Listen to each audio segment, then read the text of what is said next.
guys, welcome to the Commute, the new project that I've talked about in the podcast and the newsletter that I'm sending out. And really what it is, just to break it down on here as well quickly, is it's going to be exactly this. It's just going to be me on my way to work, from work, going to the store, wherever it may be. When I'm in my car, I'm just going to set up the camera like I have it now. I'm just going to talk about whatever I see on my phone just before I start driving, whether it's finance related or life related, sports related, whatever it may be. So I'm just going to take the time I'm driving to talk through that. I'm super excited to share it because I'm excited for the spontaneous part of it, where whatever I see on my phone right before that I think, I could talk about this for a little bit, is how I'm going to structure it. So I'm excited for that aspect of it. So scrolling through my phone just before I got in my car here and started driving, and the first thing I saw, and I think it is something that is fitting for the first episode of something like this, is electric cars as an industry. Where do I see them going from a consumer standpoint, an investing standpoint, and what that future looks like? So yesterday and today I was reading through some articles, and I'm a big fan of Apple. You may be asking, this is about electric cars, what does Apple have to do with anything? Well, they actually have a pretty big, it's a secret project, but it's right now it's speculation, I guess, but it's pretty much well known that they have the Titan project inside their headquarters. That is their entrance into the electric car space. And over the past day, it seems as if that has taken a major hit as a project going forward, because what happened was Ford went ahead and poached Apple's one of their top execs on that project. And so this individual, Douglas, I forget his last name, but so he worked on Tesla when they were starting the Model 3, and then he worked with Apple in the last couple of years when they were getting their car project up and running behind closed doors. And now Ford, who has been very forward and very upfront about their ambitions to move into the electric car space with the Mustang Mach-E, the Ford F-150 that they made electric, and they plan on doing so for a couple other cars going forward and expanding that. So them and the idea that they can go ahead and get this top exec from Apple is a pretty big deal in that space. It's going to help them a lot with regards to being able to make some noise. And so where do I see all this as a consumer? Where do I see the electric car space? Am I excited about it? What do I think it means for the industry now? I'm super excited about it as a consumer. I think there's going hand in hand with electric cars means autonomous vehicles, because the technology is in there and it can do that. Like Tesla, we see with Tesla now, they're trying to test that out. Waymo with Google and other companies. So as a consumer, the electric car space and autonomous driving, I think it's going to be the coolest thing ever. I don't think on the East Coast it's as realistic right now because of the infrastructure that's built out with regards to the charging ports. There's not many charging ports when you're driving around on the East Coast. I mean, obviously you can get it set up in your house, but I've only ever seen a handful driving up and down the coast and around town of those charging ports. So it's not as easy right now as it would be if you need to get gas. You can just stop and go ahead, get $10 of gas and move on, and that's that. So once that's built out, once they have more of the charging ports and that's more of the infrastructure built out, it's going to take a while to get there. But once it is, I think it's off to the races. I think they need to figure that out and need to figure out the time of charging, because people don't want to sit down. You're already driving. You want to get to where you're going. People don't want to sit there for an hour, 30 minutes to an hour, and get their car filled up to a charge that's acceptable for them to get from point A to point B.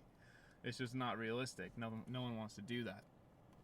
So if they can get it to a point where it's maybe 5 to 10 minutes and you're charged up and ready to go, I think that's much more realistic than the 30 minutes to an hour. So I think those are the two major gripes with regards to charging on the road, and then as well as the length of time charging when you do have to charge it.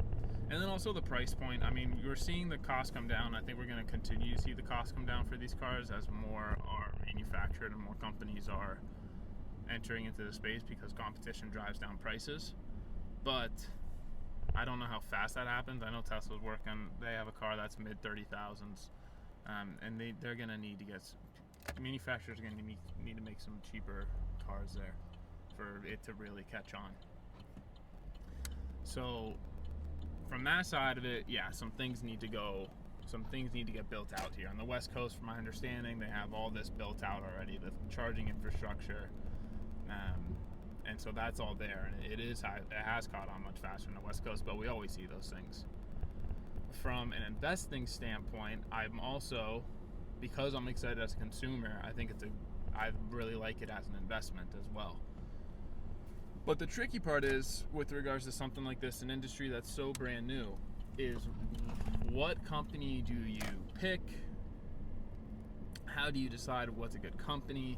All you hear is Tesla, Tesla, Tesla, and then you have the Fords of the world and the Chevys and these other car manufacturers that are getting to a point where they're starting to really make an effort to have electric cars. Very cool, that's awesome. So it's really okay, it's Tesla and then everyone else. But there's got to be some other competition that comes through. And I think we're going to see a lot of startups come out over the next couple of years of electric cars kind of coming to the forefront of consumers' minds. So we're going to see those startups come up, and whether it's a battery technology startup, a charging port startup, just a startup in general that we're going to make cars, like Lucid Air just went public, or the car Lucid went public, I think, 2 months ago at this point, through a SPAC deal. And so they're public now, and I think we're going to see a lot more like that, where you have these companies coming into the play, and it's, as a consumer, as an investor at that point, you're trying to decide, okay, which ones are realistic going forward. Not every startup that starts ultimately has a good ending.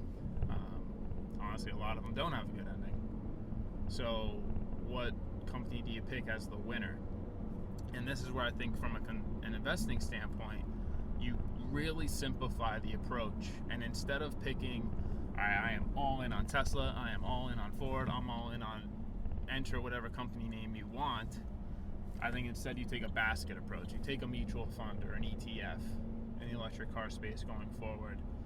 And I think you just kind of leg into that, whether it's dollar cost averaging or whatever investment strategy you want. I think that would be potentially the best path forward for individuals at that point. Because trying to pick the winner out of everything that's going to happen is pretty hard. There's just too many moving parts for something like this. The regulation still has to be there going forward from the government. What are they going to do tax break wise, like they have done in the past, when more solid numbers come out about, does it actually save you money versus having a gas powered car? How good for the environment is it? I still think there's a lot of room to run with these things, but I think they get ironed out over the next 5 to 10 years. So instead of picking a company that I think is gonna win over the next 5 to 10 years, I think having a little bit of all of them and just watch the tide bring all of those companies up, I think is the best path forward for most people. Obviously, everyone's situation is different, and if you feel differently, then by all means do your own research and pick who you feel you're comfortable and confident in. But I think you can't really go wrong with a mutual fund or ETF approach when you're trying to diversify over the entire industry. And the last thing I kind of want to talk about, and it's probably the thing I'm most excited about, and I said it goes hand in hand with electric cars, and that is autonomous driving. I think that's probably the coolest thing possible going forward from a consumer standpoint, something you can buy and use every day. And I know a lot of people, you see all the negative headlines of the cars crash, people fall asleep behind the wheel, and negligence behind it. I think all that's going to get figured out as well. It's so much in its infancy right now, where it's hard to really judge autonomous driving because people don't think the AI can do it effectively and efficiently over time. And I just don't think that's true. I think we are seeing technology grow at a rapid pace that honestly is very hard to comprehend. And once you really do wrap your mind around it, I think you get a good idea that in the next 5 to 10 years, autonomous vehicles might be what everyone has. And instead of you being behind the wheel, there'll still be a wheel and everything else, but instead you controlling it point A to point B, I don't think that's going to be the case. And the other side of it is, I think once autonomous vehicles come out, like we have our Ubers now, our Lyfts now, our taxi services now, and Tesla has toyed with the idea, but I think we might see going forward companies just make a fleet of autonomous vehicles and they act like a taxi service, and you just have like a monthly subscription to something like that. I think that'd be pretty cool, where you spend, I don't know, $50 a month, and pretty much any time you want, you just go into the app, request an autonomous vehicle to come pick you up.